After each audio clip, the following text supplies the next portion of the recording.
فرمایا پھر نگاہیں جھکا کے رکھو، کوئی گزر جائے تو گزرنے والے کا پتہ ہی نہ چلے۔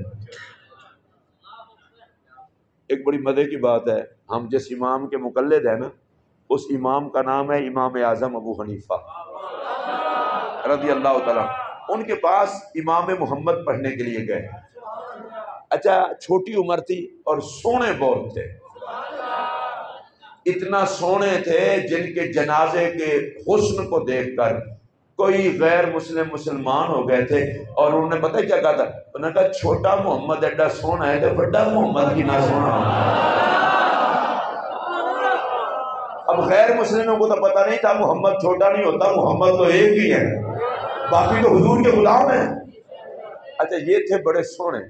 امام اعظم ابو حنیفہ نے کہا بیٹا اگر آپ نے میرے پاس پڑھنا ہے نا، آپ کو ٹینڈ کرانی پڑے گی، کیونکہ ٹینڈ کرا کر ذرا حسن میں تھوڑا سا فرق آ جاتا ہے نا۔ اچھا، وہ گئے ٹینڈ کرا کے آئے تو پہلے نالوں زیادہ چمکن لگ پہ، ٹینڈ بھی چمکے۔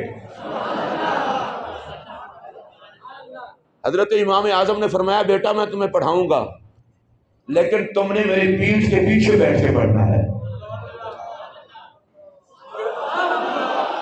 یہ تھے نبی کے نوکر جن کے تقوی کا یہ عالم تھا، میرے پیٹھ کے پیچھے بیٹھ کر پڑھنا ہے۔ پڑھتے رہے، امام اعظم پڑھاتے رہے، حتیٰ کہ داڑھی مبارک آ گئی، بال مبارک آ گئے۔ پڑھ کے فارغ ہوئے تو سامنے آ کے ملے۔ امام اعظم نے پوچھا آپ کون ہیں؟ آپ کون ہیں؟ انہوں نے کہا جی میں محمد ہوں۔ کیسے آئے ہو؟ حضور وہی ہوں جس کو آپ نے کہا تھا میری پیٹھ کے پیچھے پڑھا کرو۔ فرمایا مجھے تو یاد ہی نہیں ہے۔ نبی کے غلاموں میں یہ شرم و حیا ہونی چاہیے۔ آج ہم دھکے اس لیے کھا رہے ہیں، ہمارے پاس سب کچھ ہے، سرکار کی شریعت کا طرف دھیان نہیں ہے۔ میں پھر اپنے میسج کی طرف آتا ہوں، مسلمانوں ہمارے پاس وقت نہیں ہے۔ پہلے مذہب میں تشدد تھا، آج آپ سیاست میں تشدد دیکھ لیں،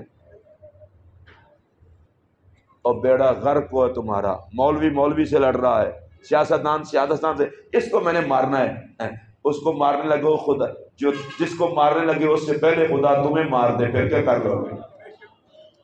حسد چھوڑو، میں مشورہ دے رہا ہوں، رب بلا رہا ہے، آؤ بخشو، نبی بلا رہے ہیں۔